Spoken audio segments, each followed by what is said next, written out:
ঘটনা সংঘটিত কৰিলে তাৰ আমি তীব্ৰ ধিক্কাৰ আৰু গৰিহণা দিছোঁ আৰু ভাৰত চৰকাৰলৈ আহ্বান জনাইছোঁ যাতে এই সন্ত্ৰাসবাদীসকলক তদন্তক্ৰমে বিচাৰি উলিয়াই সমূলে নিপাত কৰক।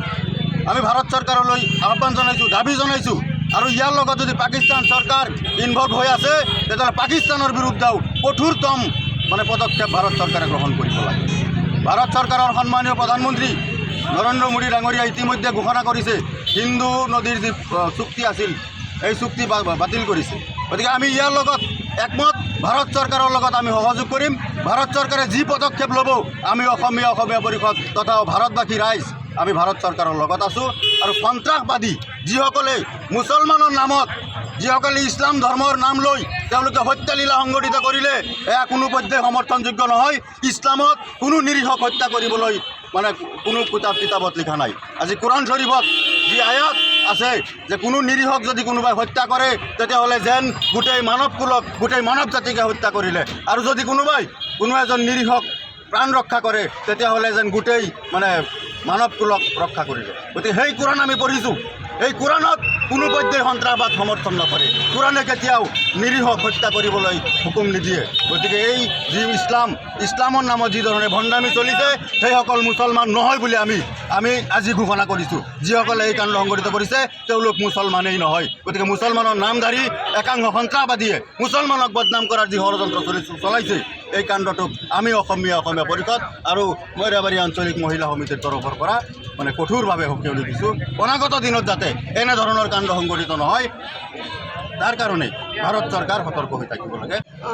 আমাৰ কাশ্মীৰৰ পেহেলগামত যি সন্ত্ৰাসবাদীৰ বৰ্বৰ যি কাণ্ডৰ বলি আমাৰ ভাৰতীয়সকল হ'ল, তাৰ বাবে আমি মইৰাবাৰী মহিলা সমিতি তথা আমাৰ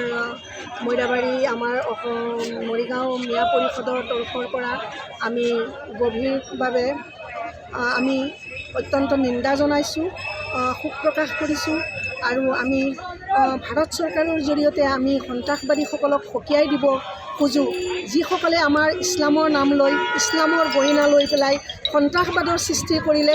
তেখেতসকলে ইছলাম শব্দৰ অৰ্থ হ'ল শান্তি, আৰু এই শান্তিত কেতিয়াও এনেকৈ বৰ্বৰ যিটো কাম, নিন্দনীয় যিটো কাম কৰিলে, তেওঁলোকে আমাৰ ভাৰতীয়সকলক হত্যা কৰিলে আমাৰ ভাৰতত সোমাই।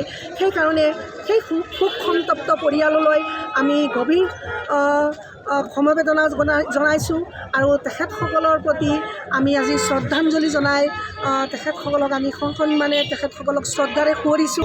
এই উগ্ৰপন্থীৰ বিৰুদ্ধে আমি অসম মিয়া পৰিষদ লগতে মহিলা সমিতি আমি আজি এই কাৰ্যসূচীৰ জৰিয়তে আমি তীব্ৰ গৰিহণা আৰু নিন্দা জনাইছোঁ।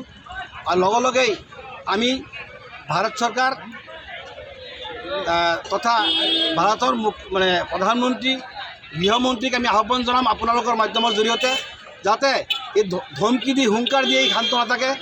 গুলিৰ প্ৰত্যুত্তৰ গুলিয়ে হ'ব লাগিব, আৰু সেই যি একশ্যন ল'ব লাগে একশ্যন মুখেৰে নহয়। আমি বিচাৰিছোঁ, আমি সংগঠনৰ তৰফৰ পৰা আমি বিচাৰিছোঁ যাতে একশ্যন গুলিৰ এগেইনষ্টত গুলিয়ে হ'ব লাগিব। গতিকে ইয়াৰ প্ৰত্যুত্তৰ লাগিব। আৰু আমি আজি এই 26জন শ্বহীদ ব্যক্তিসকলৰ বিদেহী আত্মাৰ সৎ গতি কামনাৰে আমি ইয়াত আজি শ্ৰদ্ধাঞ্জলি কাৰ্যসূচী আজি ৰূপায়ণ কৰিছোঁ। আৰু গোটেই ভাৰতবৰ্ষক আমি আজি মেছেজ দিব বিচাৰিছোঁ আমাৰ এই কাৰ্যসূচীৰ জৰিয়তে যাতে আমি সকলোৱে সষ্টম হ'ব লাগিব উগ্ৰপন্থীৰ বিৰুদ্ধে। উগ্ৰপন্থীৰ কোনো জাত পাত নাই, আৰু ইয়াৰ আঁৰত যদি পাকিস্তান হাত আছে, গতিকে পাকিস্তান হুঁচিয়াৰ হ'ব লাগে। পাকিস্তান মুৰ্দাবাদ, পাকিস্তান হুঁচিয়াৰ হ'ব লাগে যাতে অনাগত দিনত পাকিস্তানে এনেকুৱা ভাৰতবৰ্ষ আমাৰ প্ৰধানমন্ত্ৰী গৃহমন্ত্ৰী এনেকুৱা পদক্ষেপ ল'ব লাগে কোনোদিনে যাতে আমাৰ ভাৰতৰ হ'ব পাকিস্তানে আঙুলি